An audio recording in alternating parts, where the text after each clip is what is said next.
Well, between the pandemic and social unrest, the NBA has crossed a ton of hurdles in the past year while still empowering its diverse athletes. Quick Take chief correspondent Jason Kelly spoke with Dallas Mavericks CEO Cynthia Marshall about the year ahead for her NBA franchise. What a year it's been. And I'm speaking to you as we come to the end of Black History Month, which seems notable given all the work that you've done, obviously throughout your career, but also more specifically at the Mavericks. This is a different year, a different sort of Black History Month, given everything that we've seen over the last year. Put it in context for me.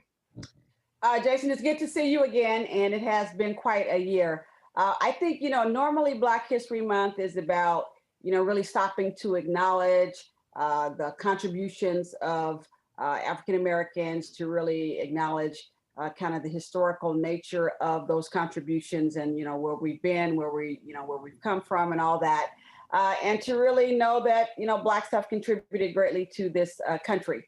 But I think this one is different because of what's going on with the double pandemic, as I call it, COVID-19, and then all the social justice issues that we've been involved in, or maybe social injustice. I actually think this time it's different. It's more about really kind of doing what I call a gap analysis. Yes, we're going to recognize the contributions and we're going to recognize the accomplishments and all that, but it really is about answering that question that Dr. King asked a long time ago: where do we go from here? I mean,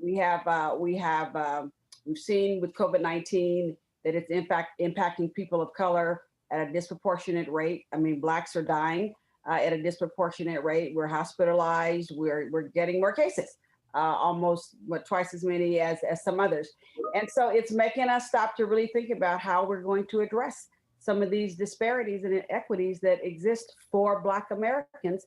The NBA teams, players themselves have been at the forefront like never before.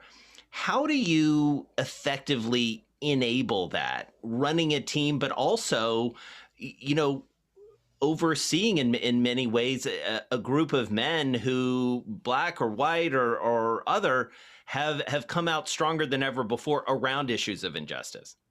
I actually think it's amazing that these young men have decided to use their platform and to really raise awareness, and not just raise awareness, but take action around some of these social justice issues. So I know in my job, in the seat that I sit in, our job is to empower that and make sure they get the support they need, but then also to make sure staff members and others in the community can rally around them and rally around the cause.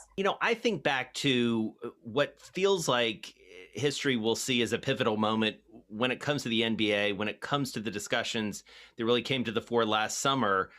That night when the Milwaukee Bucks, decided not to take the court, the entire NBA took a pause. You and your team were clearly a key part of that discussion. The owner of your team was a part of that discussion, and key players as well.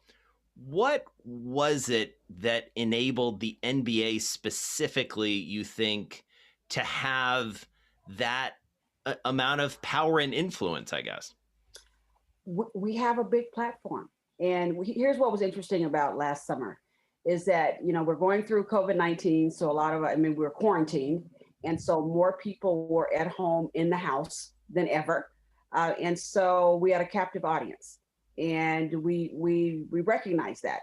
We also recognize that there were just some things we had just decided because of the George Floyd situation and all that we just couldn't take anymore. And so the NBA is known to be a very progressive league. And our whole theme, I know at the Mavs and the NBA as well, is listen, learn, unite. We want people to listen. We want them to learn about these issues. And then we want to unite around an action plan to really promote social justice and get rid of some of these inequities and disparities and drive for sustainable change. And that's what I love about what the NBA is doing. And so we put a stake in the ground. We want to see some changes. One element that I do have to ask you about when it comes to diversity in the workplace, and it's come up again this week, is the coaching ranks, the head coaching ranks across the NBA.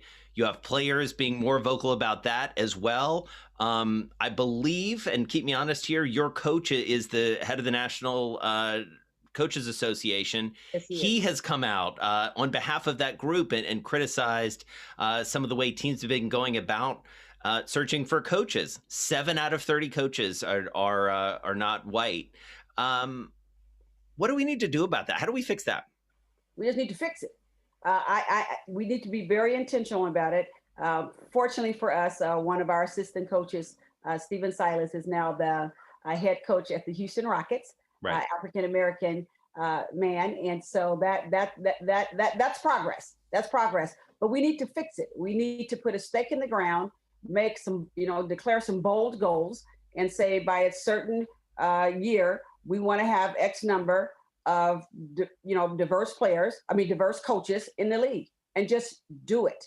It's similar to what many of us have done with our staff. We know the business case for diversity. There is a business case for this. We know we make better decisions. We know we can draw different fans.